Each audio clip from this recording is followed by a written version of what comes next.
আজ 22শে ফেব্রুয়ারি 2026। শ্রুতির বাবা আর আমার বাবা দুজনে মিলে গিয়েছিল বাজার করতে। আসলে আমার বাবা পুরো বাজারঘাট একাই করেছেন। লাস্টে মাছ আর মাংসের যে আনার ব্যাপারটা, এটা একার পক্ষে বাবার আনা সম্ভব ছিল না, তাই তোমাদের দাদা গিয়েছিল মাছটা আনতে। বাবা মাছ কিনে ওর হাতে পাঠিয়ে দিয়েছে, আর বাবা এখন মাংসের দোকানে মাংস কাটাচ্ছে। এখানে দেখেই বুঝতে পারছো আজ একটি আয়োজন করা হয়েছে। আমার বাবা শ্রুতির জন্য দাদু ভাতের আয়োজন করেছে। শ্রুতি হওয়ার পর থেকেই আমার বাবা আর মায়ের মধ্যে একটি সুপ্ত ইচ্ছা ছিল, বড় করে ওর জন্য একটা দাদু ভাত করবে। খুব বড় করতে পারেনি, তবে এটা আমার কাছে অনেক বড়।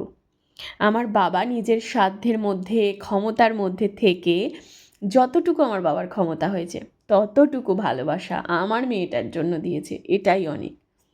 আমি তো আমার ছোট্ট মেয়েটার জন্য অনুষ্ঠান করতে পারিনি, আর আমাদের মধ্যে অন্নপ্রাশন নিয়েও অনুষ্ঠান করা যায় না।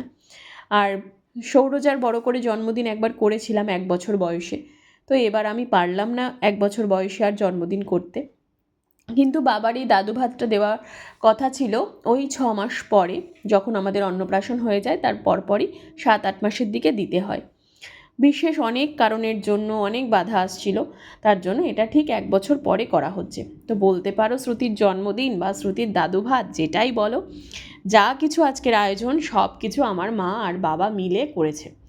এখানে একটি বেলুনও পর্যন্ত আমাকে বা রাজুকে মা বাবা কিচ্ছু করতে দেয়নি। যাক, তাদের ইচ্ছা, তাদের আশা পূর্ণ হোক। ওই সৌরজার জন্য বাবা যে চেন বানিয়েছিল, ঠিক সেই চেনই শ্রুতির জন্য দেখো মা বানিয়েছে। একটি চেন বানিয়েছে শ্রুতিকে আশীর্বাদ করবে দিয়ে, সেই চেনটা তোমাদেরকে দেখালাম আমি। আজকের দিনটা আমি কোনোভাবেই মিস করতে চাই না। ওই আমাদের আত্মীয় স্বজন সকলে এসেছিল, এই নিয়েই ছিল আমাদের ছোট্ট এই অনুষ্ঠানটি। আর শ্রুতিকে যারা এসেছিলে, যারা আসনি, তারা সবাই একটু আশীর্বাদ করো, এটাই সবার কাছে চাইবো। ক্যামেরাম্যান আমাদের এখনও এসে পৌঁছায়নি, তার জন্য এই সময় আমার মাথাটা একটু গরম ছিল। আর দেখো শ্রুতির যে ড্রেসটা দেখছো, সেটাও কিন্তু আমার মা আর বাবা দুজনে মিলে চয়েস করেছে, ওরাই কিনেছে এটা।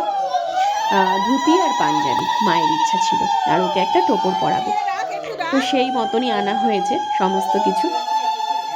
বাবা এখানে ওকে দাদু ভাত খাওয়ানোর জন্য বসে পড়েছেন, মাথায় টোপরটি ধরেছেন শ্রুতির দিদিয়া।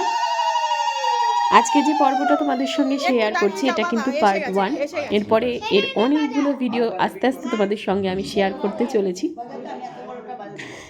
সেদিন যারা এসেছিলেন প্রত্যেকে খুব খুব আনন্দ করেছেন, ভীষণ সুন্দর একটা মুহূর্ত কাটিয়েছি। আর ওই দেওয়ালে ছবিগুলো দেখেছো না, সবাই আমাকে জানিও তো দেওয়ালে ছবিগুলো টাঙানোটা কেমন হয়েছে। ফোনের থেকে প্রিন্ট আউট করে ওই ছবিগুলোকে সেদিন সেট করেছিলাম ঘরে। বাবার বাড়িতেই অনুষ্ঠানটি হয়েছে। এই দেখো আমার ঠাকুমাও দেখো শ্রুতিকে ছোট্টবেলায় কোলে নিয়ে ছবি তুলেছিল, সেটাও রেখেছি। এইভাবে মুহূর্তগুলো এনজয় করেছিলাম আমরা সেদিন। আর এই ভিডিওটা হচ্ছে অনেক দিন আগের, শেয়ার করতে একটু দেরি হয়ে গেল। আর শ্রুতির যখন আশীর্বাদ করছিল না, সকলের কাছ থেকে দেখো আমার ঠাকুমা ওকে যে টাকাটা দিয়েছে সঙ্গে সঙ্গে ধরে মানে প্রত্যেকের কাছ থেকে যে যা দিয়েছে সেটা অ্যাকসেপ্ট করেছে নিজের হাতে। আজকের মতন টাটা।